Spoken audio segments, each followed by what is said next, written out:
Yes, today, everyone is a Spartan. Several university leaders will be sharing with you the way MSU is moving forward in support of our students, our faculty, and our staff. And our leadership teams have been meeting daily and will continue to do so as we continue to work through the challenges and lower the hurdles that our community faces. We had funerals yesterday for Brian Frazier and Alexandria Werner, and the funeral for Ariel Anderson will be in a few days. And we continue as a community to hold the families in our hearts as they remember and celebrate their loved one's loss and grieve that loss.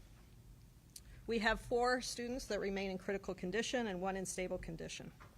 We've not publicly confirmed the names of these individuals because that is university policy to allow the families to be dictating that information. We do continue to receive updates on the students from the hospital, and our hearts continue to be with them and the faculty and staff at Sparrow. We're grateful to our faculty, staff, and academic staff and our support staff, as well as our students, for their grace and dignity in this last week. We're also very grateful for the overwhelming support that is poured around from around the country, the state, around the U.S. We have alumni wanting to help us that are from far and near, and they've been donating to our Spartan Strong Fund, which has raised over $250,000 with about 2,000 students donating in just a few days. The university has arranged to cover for funeral costs as well as the hospital bills for the injured students. The Spartan Strong Fund has been created to provide support for the continuing needs of the individuals most critically impacted. The fund will also be used for students, faculty, and staff counseling and campus safety enhancements.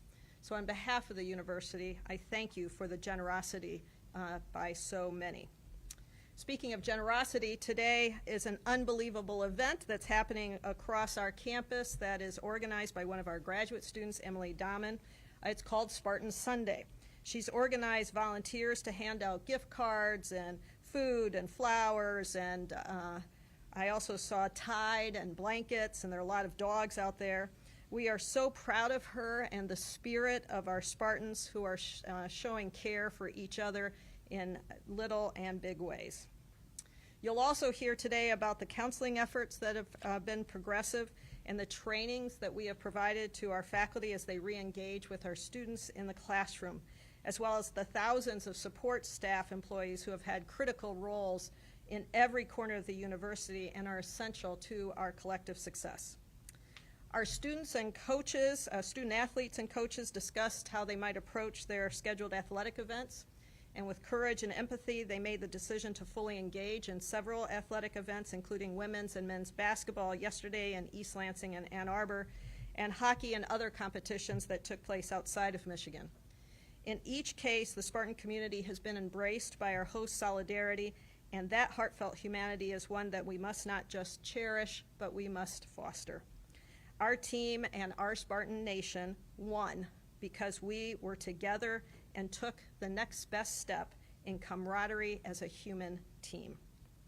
We've also come together around the arts with images and chalk and other medium all across our campus, one of which read, "May love be what you remember most." We have nearly 50,000 students at MSU, and they may need 50,000 different approaches and ways to support them.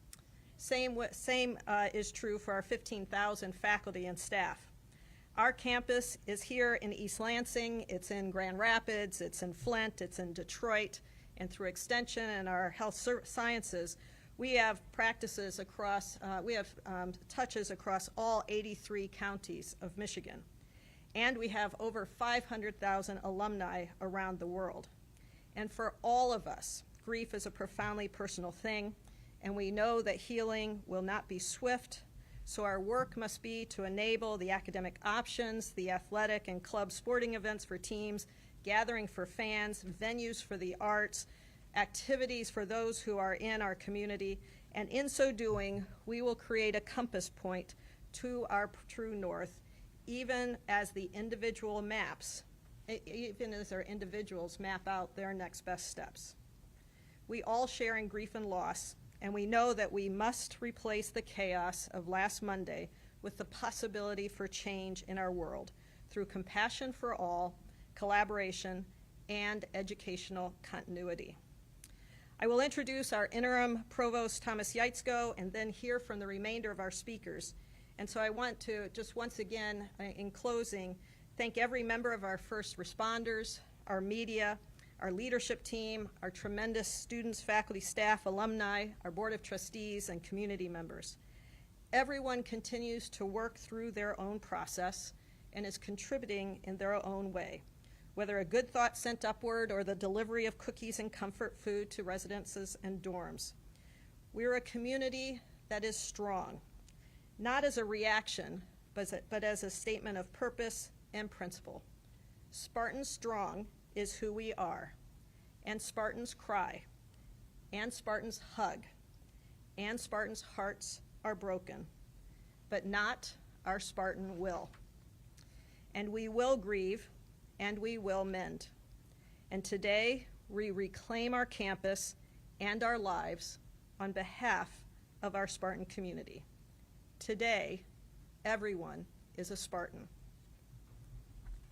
Provost Yaitzko.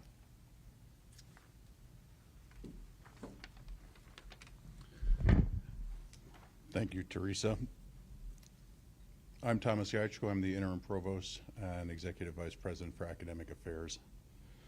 Let me begin by thanking President Woodruff for her leadership as well as her guidance in these matters, and add to that also my sincere thanks to the first responders.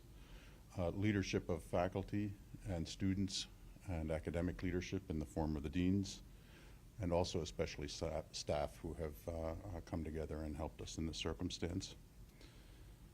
One of the things that's important for us at this point in time is to recognize that coming back together is something that will help us. We're a community that was shaped around the interests of discovery and learning, and it is as a community that we will heal. We know that everybody heals at their own pace and in their own manner, and so getting it exactly right will not be possible, but we will do the best we can in support of each other. It's important also, and this is recognized by experts, that coming back into spaces that are familiar, interacting with people who are familiar, is helpful in the process of healing and grieving. So in order to make this happen, we have decided that we will return to campus, both in terms of the classroom setting as well as the regular work, come tomorrow. I'd like to emphasize that no one thinks that we're coming back to a normal week. In fact, this semester is not going to be normal. So that's an important recognition.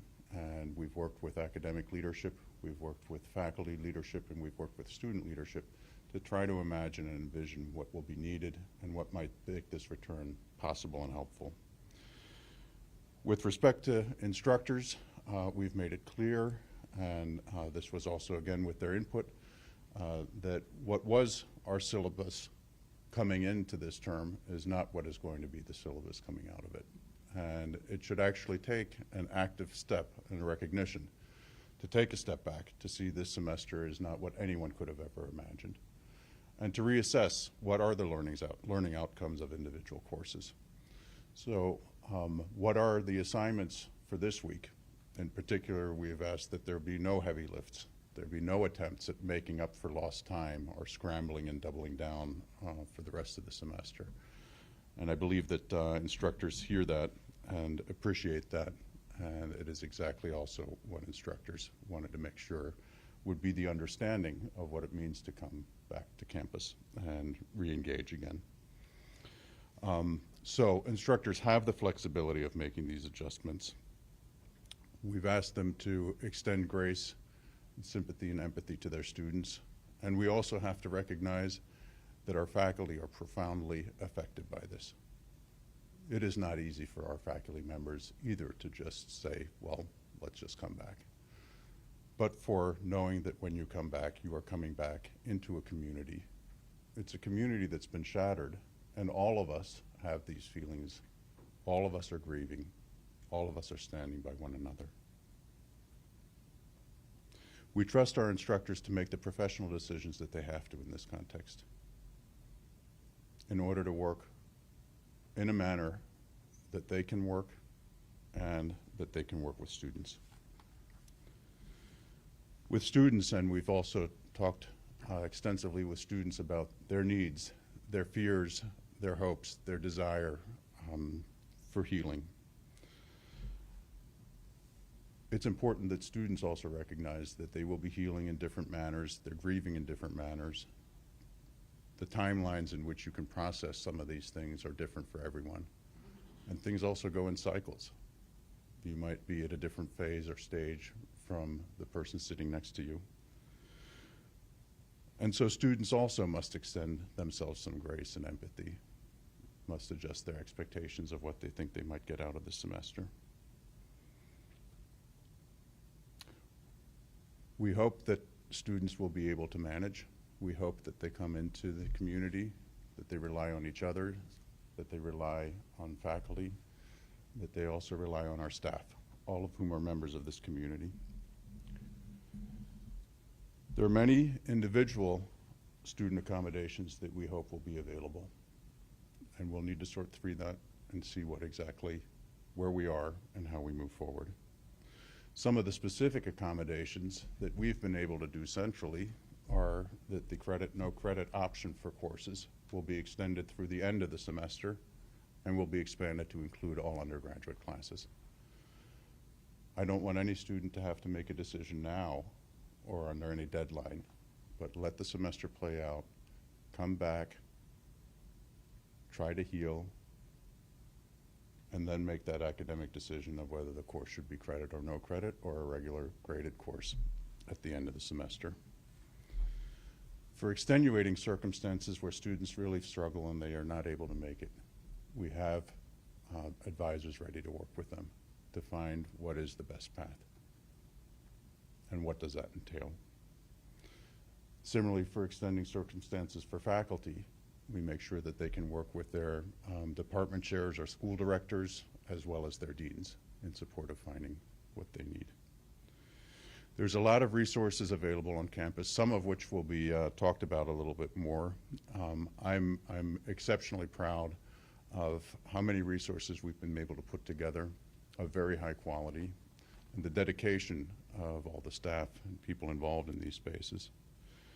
For our employees and faculty, we have the Employees Assistance Program, and for students, we have the Counseling and Psychiatric Services. We put a webinar, had a live webinar that's been recorded and is available for faculty. We had this on Friday with two renowned experts around teaching in a trauma-informed way, especially on the first day back. That's available to faculty members. We had over 1,000 faculty members were there for the live presentation of it, and it's been downloaded many times after that. We have resources around what to say to students after a crisis, how to have discussions. There's no expectations that our faculty members will be mental health practitioners in these settings, but they will be empathetic, and each of them with their classes will figure out what are the best ways forward. We have resources that address how to change the syllabus and how to change expectations midterm, how to make allowances for that. And we have additional FAQs around support and emergency. The last thing I'd like to mention is we've had the two instances were in the MSU Union, which is at the heart of our student life, and in Berkey Hall, which is one of our largest classrooms buildings. We will not be using either of these buildings for classroom instruction for the remainder of the semester.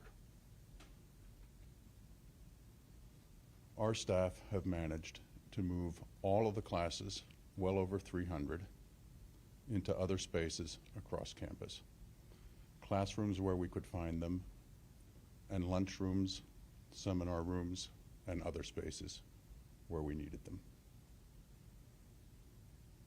All instructors have been informed where their new room is going to be.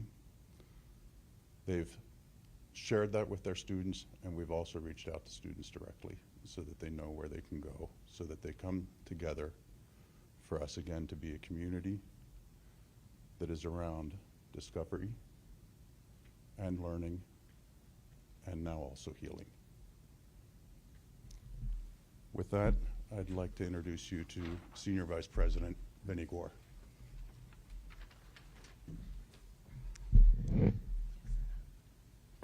Good afternoon.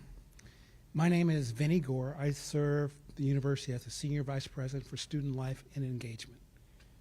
We're a unit of over 1,000 full-time staff and another 5,000 part-time student staff. I want to first thank everyone who's up here for all of their leadership, because what you see is a community coming together, Spartan Nation coming together, and how much we appreciate both locally, regionally, nationally, and internationally the outpouring of love and togetherness. One of the other things you've also heard, which is very consistent, is that this is a long walk to healing, recovery, and resilience. And we all do this at different paces. And we know that individually, all of our staff and students will meet this at their own pace. As we have come together through the last 6 days, the student life and engagement staff has met with the families, the affected students, the affected staff. Because when we think about this, it's not just the 8 students that were impacted, but there are concentric circles because there are friends, there are neighbors, there are roommates, there are team members, there are coworkers, all of the people who need our love. And that's what we're focused on, is giving our community their love. So as we bring people back on to campus, both living in the residence halls or eating and dining, or with the fraternity, sorority, life community, or living off campus, we're reaching out collaboratively across the institution to provide the support and assistance. Because we also know that being in community is very important. Being able to meet with your friends and meet with colleagues and to talk about things is important. And so what you will hear from Dr. Travis is some of the health and wellness that we're putting together, some of the listening sessions we're having over the next weeks, not only for our community, but for parents who are impacted by this. We want to reclaim our community. We want to reclaim our campus. We want to reclaim what is uniquely Spartan spirit and who we are. There are 500,000 alumni who grieve along with us, and we thank you for your well wishes. So I appreciate everyone that's here, and I appreciate everyone who's been helpful and thankful for us and who have given us their well wishes.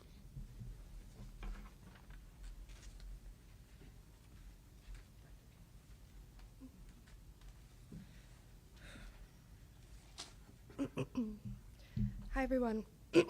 My name is Joe Kovach, and I'm the ASMSU and Student Body President. I'm here to just provide an update on students right now. And frankly, students are scared but absolutely ready to do what they can to make changes. Students have organized several protests at the Capitol and beyond, have spent countless hours organizing resources for their peers, spreading information to support our peers healing at Sparrow, and have been being there for one another.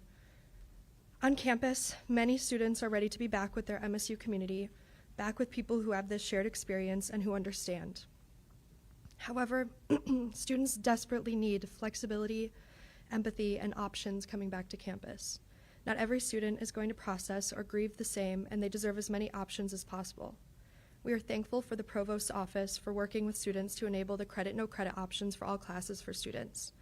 We look to our faculty to listen to their students and provide grace where needed. Many students are asking for online options for courses, and we're helping faculty provide when students reach out for whatever they may need. Students, please reach out to your advisors, your professors, your deans and counselors, and other support staff whenever you need help. We are thankful for the amount of support and resources the community and the university have provided for students in this time. Students have organized a student-led vigil this week to honor the lives of Ariel, Alex, and Brian. ASMSU has organized a student town hall for students to speak to administrators. Both of these events are on Tuesday, and we please ask that the media be extremely respectful at both of these events. Please recognize that our students are not doing well, and that we need these spaces to heal together. There are many different things that students need, and I can't speak to all of them here, but know that administrators, faculty, and staff are listening. This is our campus, and we're not letting anybody take that from us. Thank you all. Thank you, Joe. My name's Alexis Travis. I'm the Assistant Provost and Executive Director for Health and Wellbeing for the university. The health and wellbeing response to the violence our community experienced last week started immediately after the lockdown ended. We are grateful and humbled by the outpouring of support of nearly 200 community counselors, social workers, and therapy dogs from around the state and across the country. I want to thank these community counselors, our counseling and psychiatric services, our employee assistance program, the Center for Survivors, Safe Place, Health Promotion, MSU Healthcare Psychiatry Team, and the Government Relations Community Outreach Team, and many more for their work over the last week. More than 115 mental health providers across the Big Ten have volunteered their support for our MSU counselors who need support as they continue to serve the university community. More than 1,000 people participated in a virtual Reflect and Connect session, which gave people the opportunity to come together in community with fellow Spartans experiencing a wide range of emotions. The Employee Assistance Program, or EAP, has continued to provide counseling and outreach services to MSU employees, serving 44 employees in individual counseling sessions, 20 employees in one-on-one crisis sessions, and 350 employees in outreach sessions. Since the shooting, the Counseling and Psychiatric Services has provided 318 clinical sessions to 293 students through CAPS, normal modalities, virtually, and at the Olin Health Center. CAPS has also attended more than 20 outreach events this week. From Monday night into the early hours of Tuesday, and since then, students, faculty, and staff have been requesting CAPS at various events. Counselors and psychiatrists from the University Health and Wellbeing and members of the MSU Psychological Clinic, MSU Healthcare Psychiatry, and community providers have been responding en masse. As we look towards next week, all outreach requests for counselors thus far have been staffed and are already to be deployed for Monday and Tuesday. Planning is already underway for events on Wednesday and beyond. Although it may feel challenging, it is important to resume operations and have structure and social interaction as we recover. We know everyone's experience will be different. As we continue our response, we are focused on social support and helping people to enhance their resiliency and coping skills. People may experience a range of reactions, including post-traumatic stress disorder, depression, anxiety, grief, and anger, which may decrease over time for the majority. It is important that each of us continue to take care of ourselves and take care of one another. Doing things we enjoy, fueling our bodies with food, staying hydrated, exercising, sleeping, taking care of personal hygiene are all important. Additionally, it's important to avoid excessive use of alcohol and misuse of medications. Social connectedness and a return to more routine schedule are critical to the recovery process. Research has also shown that social isolation can lead to adverse health outcomes, and I think we all saw that through the COVID-19 pandemic. A number of resources are available to support students, faculty, and staff at the moment. For students, You can access counseling services through Olin Health Center and the Counseling and Psychiatric Services, and we will be supporting listening groups across campus. We have counselors in all 5 neighborhoods. We also have the Center for Survivors, MSU Healthcare, Psychiatry, and community counselors who will be available at various locations across campus, including the Student Services Building, as needed. For faculty and staff, the MSU Employee Assistance Program and Bronson Healthcare will be offering counseling sessions in person and virtually. Group listening sessions will also be available, in addition to counselors being present in buildings where students will be reassigned to new classrooms, as you heard about earlier. And for all campus community members, you can access live and pre-recorded Spartan Resilience Program Reflect and Connect webinar sessions, which will also be available live multiple times a day.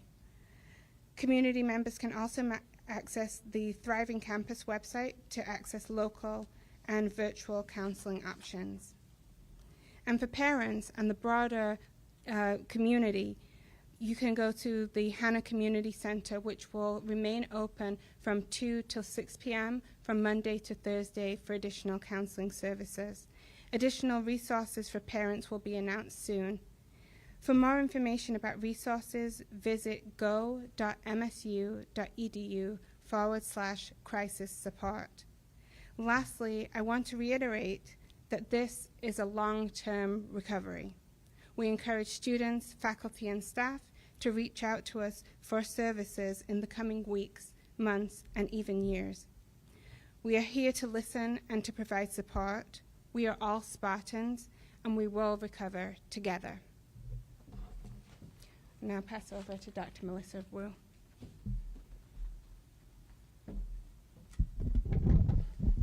Thank you, Dr. Travis. I'm Melissa Wu, Executive Vice President for Administration. I'll start by saying how impressed and proud I am about how our staff have responded to support the Spartan community and each other over the past several days. Our staff are 7,300 strong and represent many diverse roles. They set up and maintain our buildings and classrooms. They're our first responders. They are the people who support our students in the residence halls. They are the people who staff our clinics.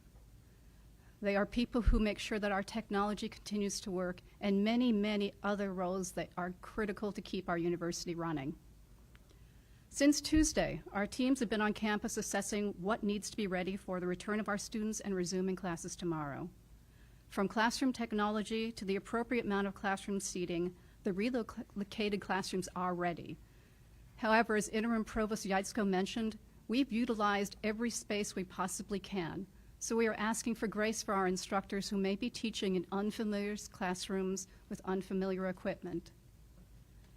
And of course, as we know that Wi-Fi is as important as water and air to our students, our campus Wi-Fi has been tested and is going to be ready for increased utilization. Overall, our teams will be standing by, and they're ready to support our students tomorrow and welcome them back. Thank you so much to the many MSU employees that have been working nonstop since Monday night. You are amazing. You are strong.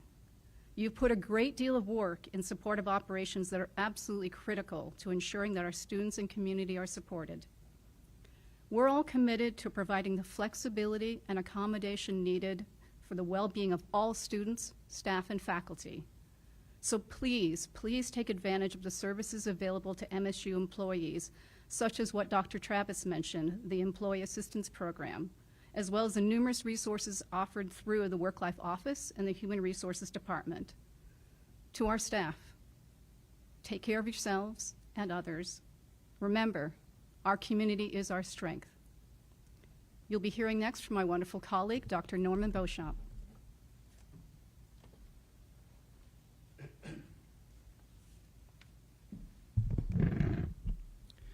Thank you. My name is Norm Beauchamp. I'm the Executive Vice President for Health Sciences here at Michigan State University. In that role, I guide the 2 medical schools, the nursing school, and the clinical practice. We're very thankful that you are all here because one of the most important messages that we want to come forward is that we're mobilizing every part of the university, and we're partnering to make sure that the needs of all those that are struggling are met. We recognize that healing is a personal journey. Having others to support you can make all the difference, and we're here to walk with you where and when and how you need us. As healers and a community of healthcare leaders, providers, residents, and students, we're here to assist in the effort following the violence on our campus. Our focus and attention continues to be meeting the immediate and ongoing needs of all communities. For the health sciences community, these are campuses across the state, from Marquette to Flint to Detroit to Grand Rapids and beyond. We're grateful and proud of the residents and the faculty of the Department of Psychiatry who work swiftly to help care for students and community members at the Hanna Community Center and later in the dining halls on campus. This week, we're offering counseling until further notice at no cost to anyone that needs it, no out-of-pocket cost, through our MSU Healthcare Psychiatry Clinic. We are grateful and humbled by the outpouring of support the university has received. Beyond our own counseling and psychiatry staff, nearly 200 counselors in the community have volunteered their time. I'm grateful to our academic and clinical leaders and providers and community deans who've been in personal communication with all of our students across the state, especially for those trained to be providers. Understanding and working through their own personal trauma and grief allows them to help others. We have held listening sessions and healing hours where we could hold a space to process our thoughts and emotions together across all of our campuses, and we'll continue to listen and we'll continue to meet the needs of groups while also providing personal one-on-one care. We were able to return our third and fourth year medical students to the clinics on Thursday of last week, and we'll be bringing back the remainder of our students on Monday. Again, MSU Healthcare Psychiatry is providing crisis counseling services. For more information about the services provided, hours of operation, and more, visit MSU Healthcare's website. We join all those working to create the safest, healthiest community that is truly a thriving ecosystem of support at this time and for the future. And as you've heard from myself and my colleagues, again, we're here to make sure that no one is suffering alone. Next, I introduce Chris Rossman, our interim deputy chief, who has just been extraordinary in the work that he's done.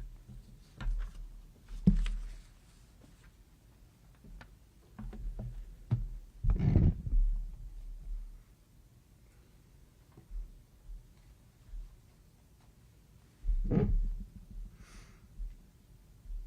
apologize.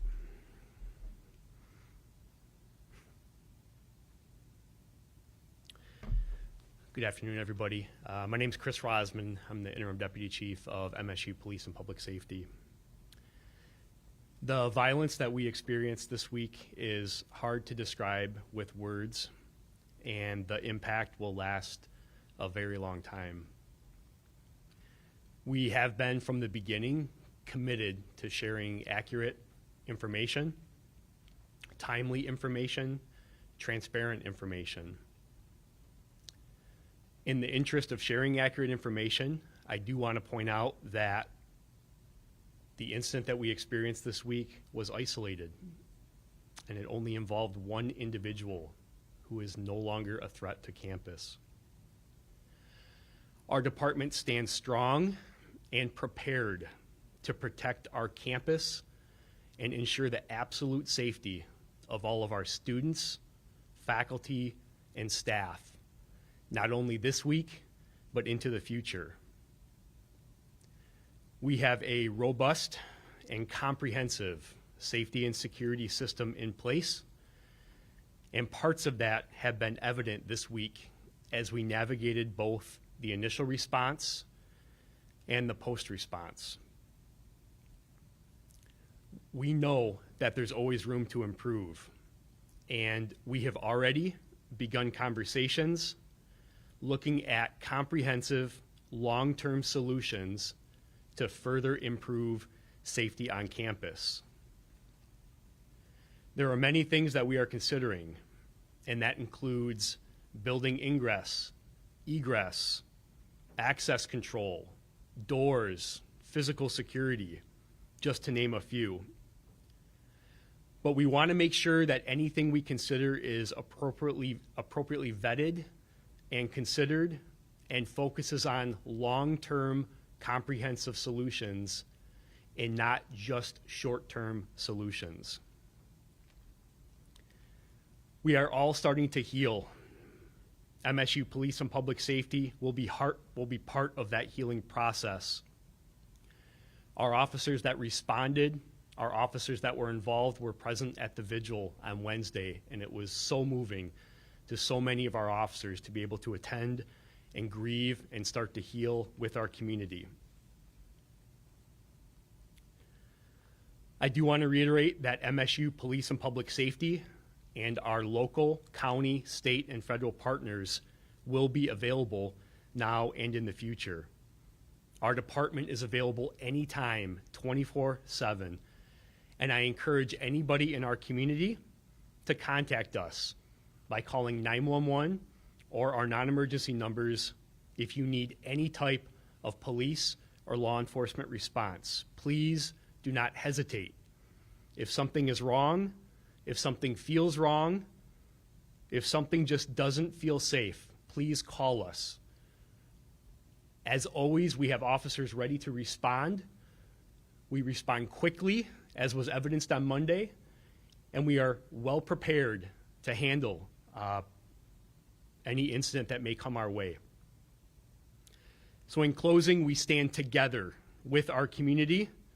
We are committed to doing what we can to provide reassurance and support and safety to our community. We are in this together. Thank you.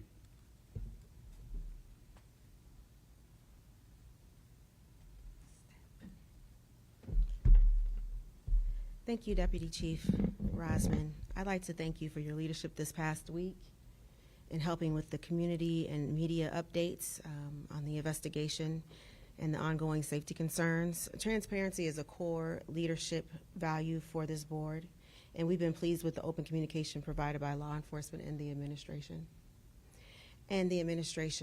The folks who have spoken before me are an embodiment of the old adage, blessed are the flexible, for they will not be bent out of shape.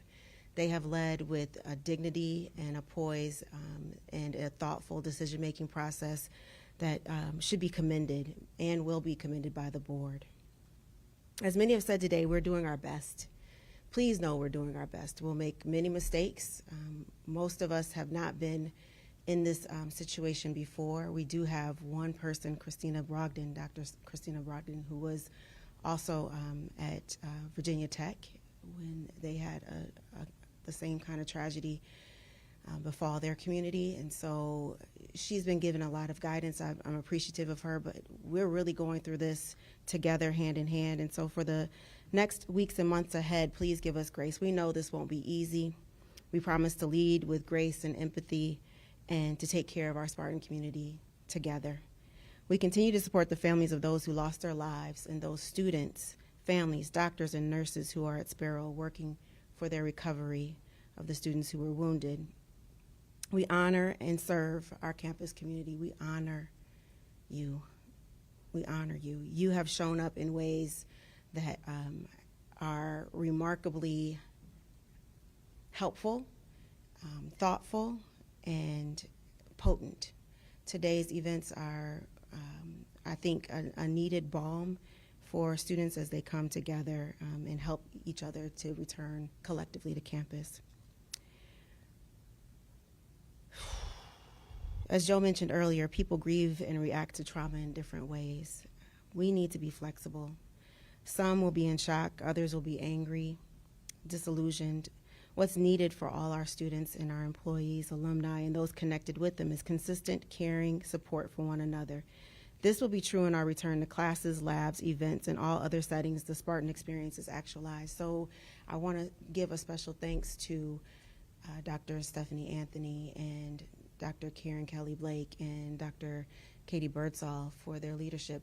There's going to be modifications and accommodations made for students who need to come back in their own ways.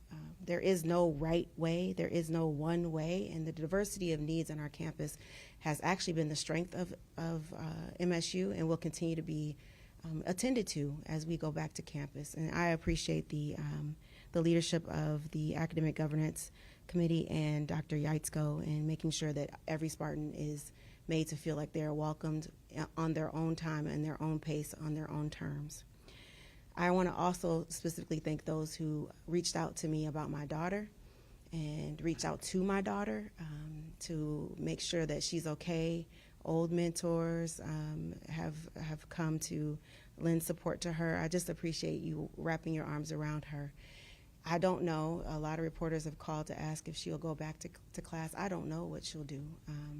We take it day by day. She'll be with me and the family in Detroit today, and we'll see how she feels tomorrow. Again, I'm just grateful that she's at a place that recognizes that everyone is a human being going through their own human experience through this tragedy, and that she'll be supported in her decision. Our MSU board is working closely with the administration on needed supports in real time, and we're discussing changes to our priorities, right? There's new priorities, so we will factor in unanticipated new needs in the coming months and during the university budget process this spring. But right now, we're more focused on the task at hand. We're making sure our students and employees feel safe in returning to our beautiful campus. It's a balance, providing safety measures while also trying to make sure that we don't diminish the freedoms that we've all been accustomed to having. It's a balance of priorities, and we'll strive to achieve in concert with MSU's leadership team as we move forward, taking it day by day. Our heads are bowed but not broken. Our spirit has been shaken. We've cried through the night, but joy comes in the morning. And tomorrow morning, we'll focus on love and togetherness. And we'll take that day and the next day and the next day as it comes, making sure that we are all together, supporting one another, loving one another, and leaning on one another. Thank you so much to the media who've been a partner in this, to making sure that everyone is well informed. And I thank you for your compassion. Many of you have been well and above what you would normally expect in terms of diligence and persistence, with a humility and a love and compassion that is so necessary at this time. And I just appreciate you. I'm going to turn this over to Emily Garant so that she can open it up for questions.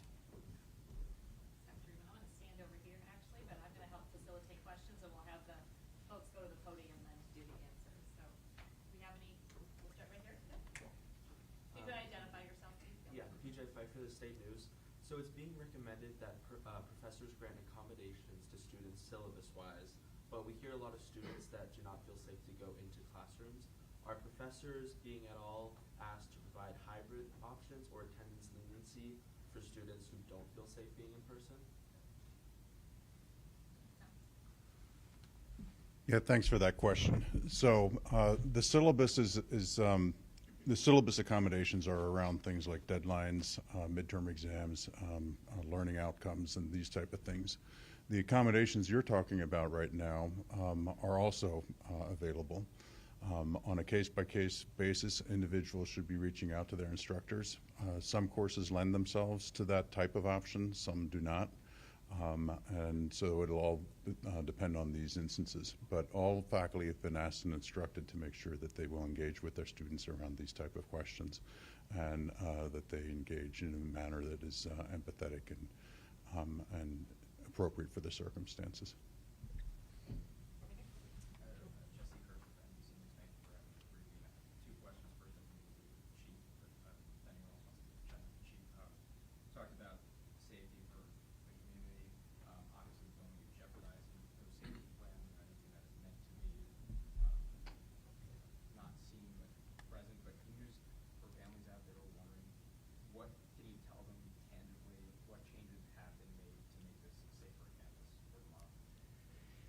Yeah, I appreciate the question. It's about, safety moving forward and how to ensure the safety on campus. And you know what, to be honest, we haven't made a lot of changes, okay? We're aware We feel that we have a robust response in place, a robust system in place, that we are adequately prepared to respond to any needs on this campus.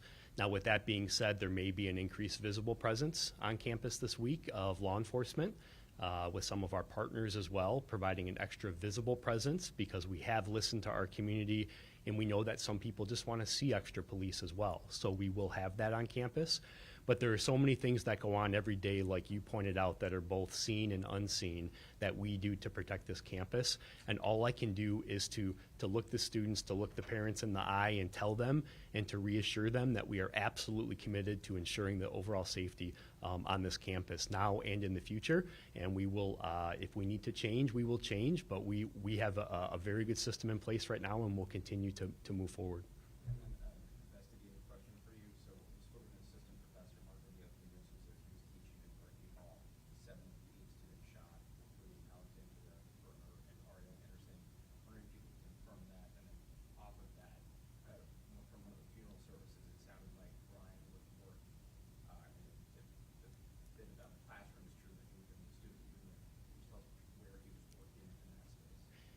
Yeah, so the question is about the specific scenes and where the students were located. And, what I'll do at this point is say that the purpose of this conference today was really to highlight the measures that are being taken to bring students back to campus. We're not necessarily prepared at this point to give any type of investigative update today. As you can imagine, our officers, our investigators have worked around the clock this week, and some of them are enjoying some, we have allowed them to take some time off this week to take a collective breath, to refocus, to come back next week, so we can sit down and start going through those details. And that question is, I don't have the answer to that right now, but we will sit down this week and we'll start processing the details a little bit more and see what we can share moving forward. But I don't have an answer for that right now. Just lastly, for the provost or the president, I don't know who would be better to answer this, but you talked about the students coming back to class tomorrow. I understand you can't confirm these details, but we know obviously there were some students who were in closer than others for what unfortunately unfolded on Monday night. Are special accommodations above everything else being made for the students and faculty who were in the same room as the gun at any point?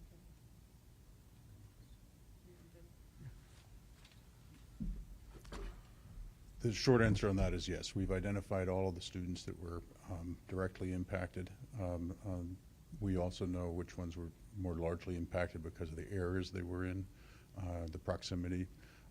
And I know that Alexis Travis and her team are also working specifically with those. I think Venny might be able to add a little bit more detail to that. Just to clarify that, will those students be in class tomorrow? Will those classes resume tomorrow as well? That will be an individual decision with those students. The classes will resume, Yeah, the classes will resume. but the students will have to make their Yeah. decision around that. Yeah, we do know that there were students in the classroom and students joining to the classroom, and there were students who were in the union at the time, and we have identified those particular students. And so we have a team that is going to be working directly with each one of those students for their various different needs, whatever that may be. And so, yeah, their class will meet, yes. Chief Butler, WILX.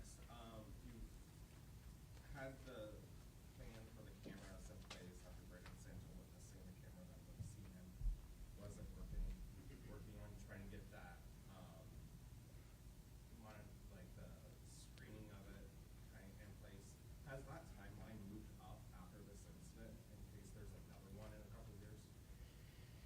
Yeah, thanks, Cody. So the question's just about security cameras in general and kind of the comprehensive security system we're moving towards.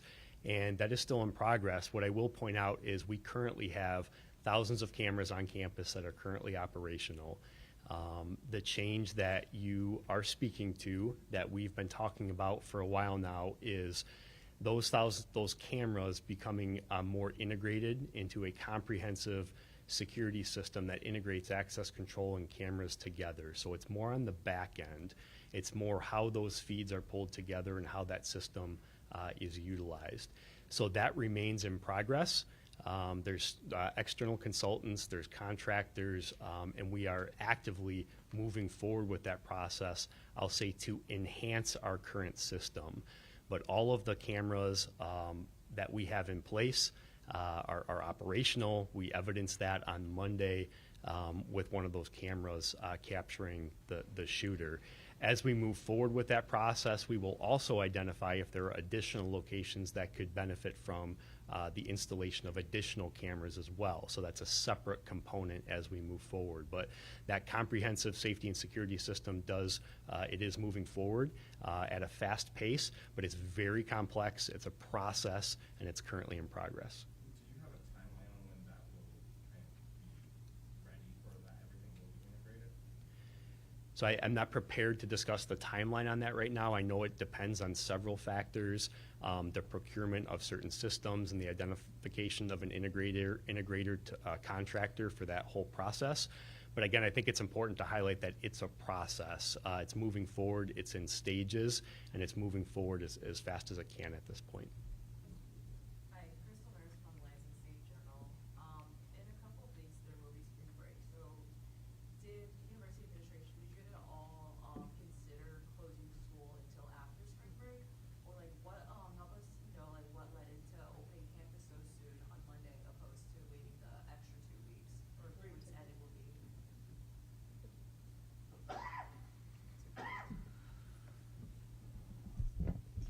So I think we've tried to convey a little bit that us returning to courses and classes on Monday is not a resumption of normal operations.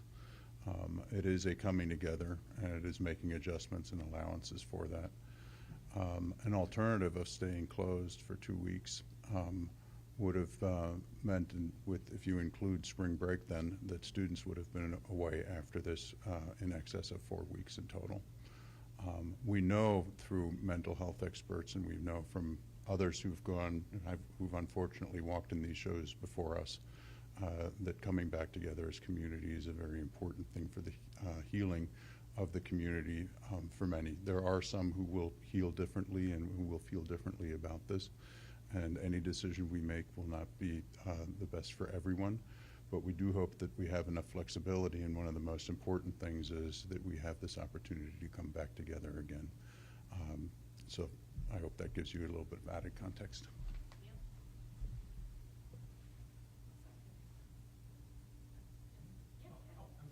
Yeah, Ron Prince, Bridge, Michigan. When you speak of MSU paying hospital bills, do you have clarity on whether that's before or after the spending down of GoFundMe account for several of the spending that's set up?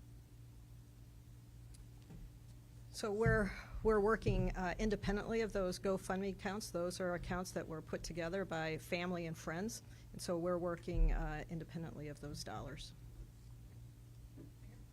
Another question for Ron was about physical security upgrades that you're considering. You mentioned you're considering potentially access control for U.S. stores. Tell me a bit about those conversations, the timeline potentially getting it done with your buildings across campus. Just tell me a little more about that. So we currently have access control installed on every building on campus. So we have a system, a comprehensive access system in place that is able to lock, unlock buildings on time schedules and so forth. There's a lot of consideration that goes into those time schedules of those of the doors locking and unlocking. The culture of MSU, the culture of our university has been that this is an open university. It's a public university, and so a lot of our buildings are unlocked during business hours, and they secure after hours when they're closed using that access control system. What I will highlight is that our residence halls, any building that is not open to the general public, especially where our students live and reside, has additional access control and requires multiple layers of security to get into those residential wings. I think the conversation about should time schedules change, should buildings be open, unlocked during business hours, that when we talk about this, our solution needs to be comprehensive and long-term and involve several partners coming to the table. That's what I'm referring to. It's not as easy as flipping a switch. It's a culture change. It's a process of having an ID with you, deciding which exits and exits need to be locked during which hours. So those conversations are actively occurring right now. Fortunately, we do have technology in place that's able to act quickly once those decisions are made. Not sure who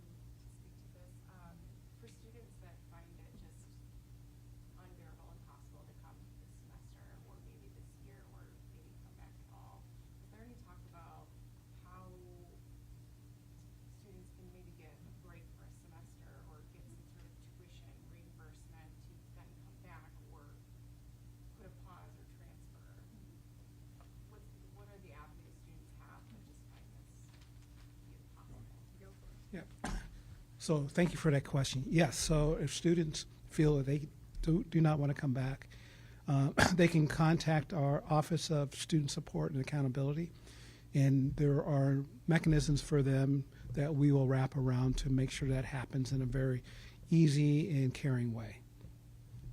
Any other questions? We'll wrap up here. Crystal? Friday, State News put out that the students were given these passes that had, that told them not to speak with media only if they were faced with many of these unfortunate questions and were exposed to trauma. How is the university itself reaching out to those students who have said that they have unfortunately had bad run-ins with the media or have gone to the fact that they need to use these pamphlets, whether they are physically handed out at 1866, my bad, or on their phones, as to like, given the fact that they've had these experiences to a point where the university has had to step up for them? Well, thank you for that question, and I also appreciate that the media is respectful of our students, and I've been in conversation with ASMSU President Joe Kovach, and we appreciate her leadership on this. And so we are asking for respect of all of our students, and we have intervened, including yesterday at one of our basketball games, to make sure that our students feel safe and comfortable in the spaces with each other in order to go through the ordinary days of their lives. And so those buttons are meant to help all of you know and respect their needs in this time. As students' needs come forward to us, we will help wrap around care for those who feel that their lives and their grief has been invaded. And so we have support through Dr. Travis that would be enabling to those better outcomes for our students.